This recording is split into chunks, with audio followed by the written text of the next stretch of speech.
Bom dia, nessa sexta-feira de folga de Copa, que não tem jogo e todo mundo tá meio desamparado, eu vou falar sobre o filme Severina, o filme mais recente de Philippe Hirsch, mais conhecido como dramaturgo de peças que fizeram muito sucesso e ganharam muitos prêmios, como Não Sobre o Amor ou Temporada de Gripe.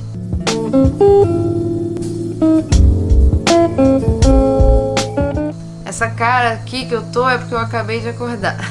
Severina é o segundo longa do diretor, mas o primeiro que ele dirige sozinho, porque em 2008 ele tinha feito Insolação com a Daniela Thomas. Produzido em 2016, o filme conta a história de um livreiro, interpretado por Javier Drolas, que foi muito conhecido pelo papel dele em Medianeiras, o filme argentino. O personagem dele faz parte de uma categoria muito conhecida de pessoas que trabalham em torno, em volta da palavra, mas que querem aprofundar essa relação e se tornar escritores. Logo no início, ele é arrebatado pela visão de uma moça entrando na sua livraria e acaba se apaixonando por essa mulher misteriosa, interpretada pela Carla Quevedo, que frequenta sua livraria só para roubar livros sistematicamente. Eu acho que de cara você já fica curioso sobre por que ela está roubando os livros, mas sobretudo existe uma certa poesia, é um ato meio lírico, roubar livros. Logo de cara você observa um certo vazio em torno dele, uma sensação meio que de falta, como se os dias só se acumulassem um após o outro. Ele vive na própria livraria, no segundo andar. Ele dorme com a mesma roupa que ele estava lá, sabe? Uma sensação de que você simplesmente desmaiou e dormiu e aí acordou e foi trabalhar. É um universo muito misturado, assim, o trabalho, os livros, a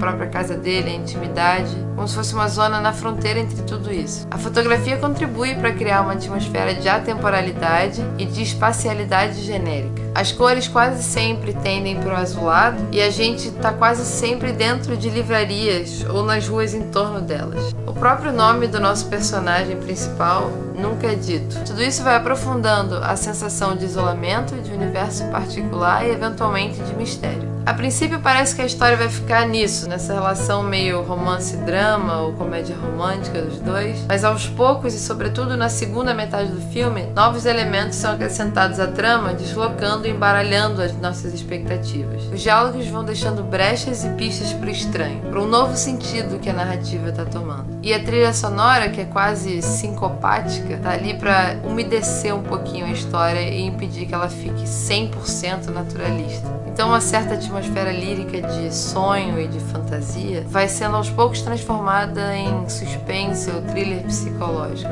o que eu acho que fez muito bem ao filme. Essa prática de dividir um filme em duas partes, sendo a primeira identificável com um gênero mais leve que vai aos poucos se transformando, ou enfim, que bruscamente é quebrada para seguir um outro caminho bem diferente, não é tão comum, mas quando é bem feito é sensacional. Alguns exemplos rápidos que vieram na minha cabeça foram a adaptação do Spike Jonze, Cidade dos Sonhos, do David Lynch, e os próprios filmes da Ana Mui Laerte. E se a gente observar, quase sempre essa mudança tem a ver com o próprio estado de espírito do personagem. Seja porque ele está passando a ser o narrador da história, ou enfim, o ponto de vista está trocando ali, ou porque ele está imerso no mundo de fantasia ou de loucura. Então, o ambiente concreto e realista é substituído por algo mais duvidoso ou improvável. E para mim, a impressão que deu é que foi como se o diretor estivesse dando mais espaço para a literatura entrar aí. Porque muitas vezes um livro toma mais liberdade do que um filme. Talvez porque a linguagem seja mais imediata ou mais fluida, talvez porque ela dependa quase totalmente da sua imaginação, ou talvez porque a literatura seja bem mais velha do que o cinema e já conseguiu atingir outros níveis, sabe, de exploração da linguagem.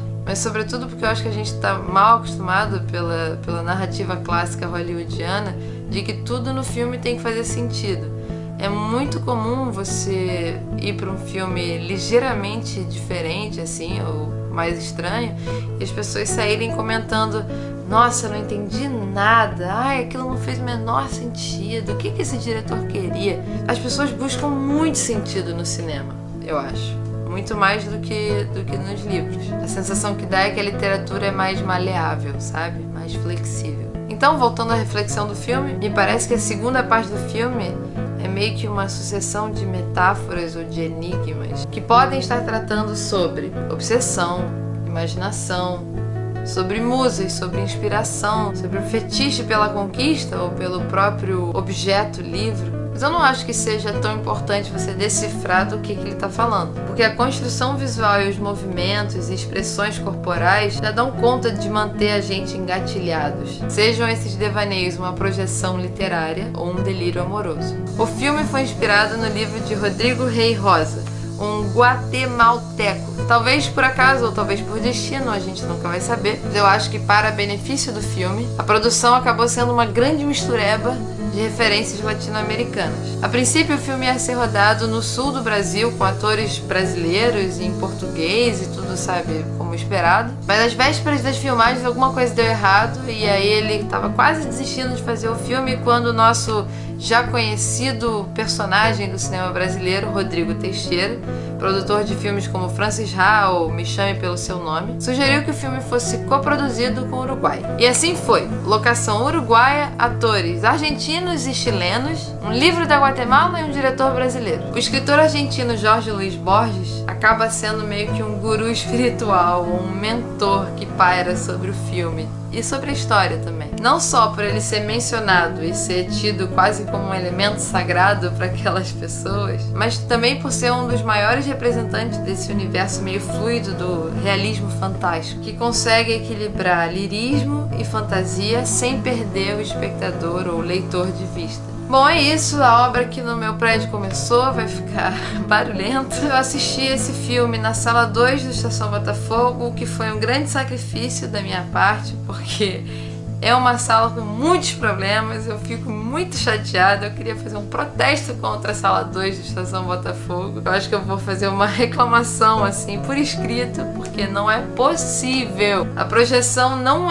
encaixa na tela direito, ficam pedaços sobrando, assim, não só nos lados, sabe? Tipo, ficam pedaços em cima, nos lados, meu Deus do céu. Você vê os furinhos pretos, como se aquilo fosse alguma coisa charmosa. Não é uma coisa charmosa, é só, tipo, ruim.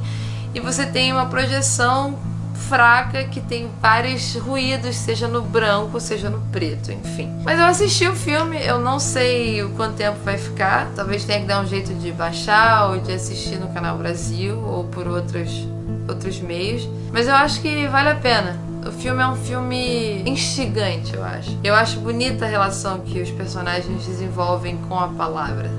Acho que transparece a relação do Felipe Rich com a palavra, com a dramaturgia, enfim, com a representação.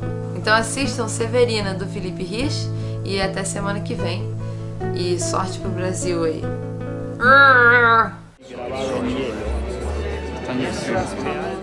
Bom, esse foi mais um Impertinências da Raquel, no caso. Então, se vocês tiverem gostado, por favor, compartilhem, deem seu like, ativem o sininho, se inscrevam.